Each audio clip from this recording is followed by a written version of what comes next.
السلام علیکم ورحمۃ اللہ۔ سامعین عزیز وقار، نماز میں اعوذ باللہ من الشیطان الرجیم اور پھر بسم اللہ الرحمن الرحیم کب کب پڑھنا چاہیے، اور ان کا پڑھنا سنت ہے، واجب ہے یا کہ مستحب، اس مسئلہ کو سمجھ لینے سے انشاءاللہ العزیز بہت زیادہ فائدہ حاصل ہوگا۔ سب سے پہلے تو یہ سمجھیے کہ نماز میں اعوذ باللہ من الشیطان الرجیم کب کب پڑھنی ہوتی ہے۔ اس حوالے سے یاد رکھیے کہ جب بھی آپ کوئی نماز شروع کریں گے، چاہے وہ فرض نماز ہو، واجب ہو، سنت ہو یا کہ نفل نماز، ہر نماز کی پہلی رکعت میں تکبیر تحریمہ کے بعد سب سے پہلے ثنا پڑھنی ہوتی ہے۔ ثنا پڑھ لینے کے بعد پھر اعوذ باللہ من الشیطان الرجیم، اس کے بعد پھر بسم اللہ، پھر سورۃ فاتحہ پڑھیں گے۔ اب پہلی رکعت میں ثنا پڑھنے کے بعد جب آپ اعوذ باللہ من الشیطان الرجیم پڑھ چکے ہیں، اس کے بعد پھر پوری نماز میں، اب چاہے آپ 4 رکعت پڑھ رہے ہوں یا پھر 2 رکعت پڑھ رہے ہوں یا کہ 3 رکعت نماز ادا کر رہے ہوں، جتنی بھی رکعتیں آپ ادا کر رہے ہوں، دوبارہ سے پھر اعوذ باللہ من الشیطان الرجیم کو اس نماز میں نہیں پڑھیں گے۔ صرف اور صرف تکبیر تحریمہ کے بعد ثنا پڑھ لینے کے بعد پہلی رکعت میں اعوذ باللہ من الشیطان الرجیم کا پڑھنا یہ سنت ہے۔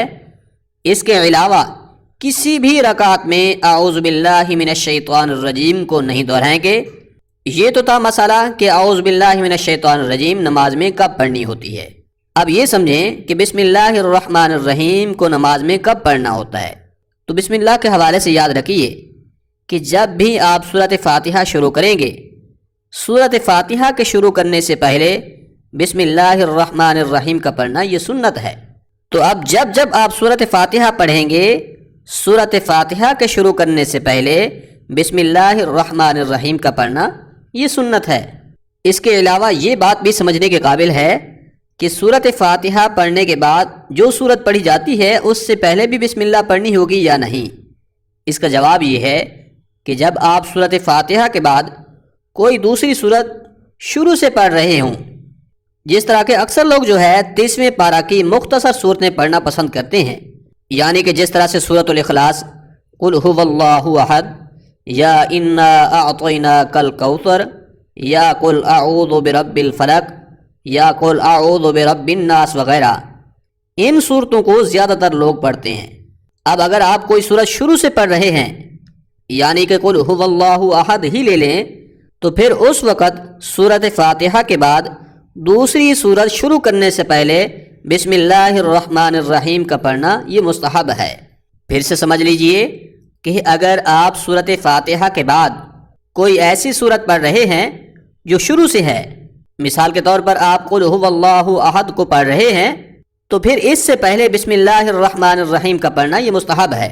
اب نماز میں جہاں تک سنت اور مستحب پر عمل کرنے کا تعلق ہے، وہ یہ ہے کہ اگر آپ سنت اور مستحب کو بھی ادا کر لیتے ہیں تو اس سے آپ کی نماز کا ثواب بڑھ جائے گا۔ یعنی اگر آپ سنت اور مستحب فعل پر عمل کرتے ہیں تو آپ کو زیادہ ثواب ملے گا، لیکن اگر ان کا پڑھنا بھول جائیں، ان کو بھولے سے چھوڑ دیں، یعنی کہ جب سورۃ فاتحہ سے پہلے بسم اللہ پڑھنا بھول جائیں، تو پھر اس سے آپ پر سجدہ سہو واجب نہیں ہوگا، کیونکہ اگر نماز میں کوئی سنت رہ جائے تو اس سے سجدہ سہو واجب نہیں ہوتا، بلکہ بغیر سجدہ سہو ادا کیے نماز درست ادا ہو جاتی ہے۔ ہاں، اگر واجب بھول کر چھوٹ جائے تو پھر اس کے لیے سجدہ سہو ادا کرنا یہ ضروری ہوتا ہے۔ خلاصہ گفتگو یہ ہے کہ پہلی رکعت میں ثنا پڑھنے کے بعد اعوذ باللہ من الشیطان الرجیم پڑھیں گے، اس کے بعد پھر کسی بھی رکعت میں دوبارہ کہیں پر بھی اعوذ باللہ من الشیطان الرجیم نہیں پڑھنی ہوگی۔ رہی بات بسم اللہ الرحمن الرحیم کی، تو جب بھی آپ سورۃ فاتحہ پڑھیں گے، سورۃ فاتحہ شروع کرنے سے پہلے بسم اللہ الرحمن الرحیم کا پڑھنا یہ سنت ہے۔ تیسری بات یہ کہ سورۃ فاتحہ کے بعد اگر کوئی ایسی سورت آپ پڑھ رہے ہیں جو شروع سے ہے، تو اس وقت بھی سورت کے شروع کرنے سے پہلے بسم اللہ الرحمن الرحیم کا پڑھنا یہ مستحب ہے۔ امید ہے بات سمجھ آ گئی ہوگی۔ اللہ کریم عمل کرنے کی توفیق بخشے، آمین۔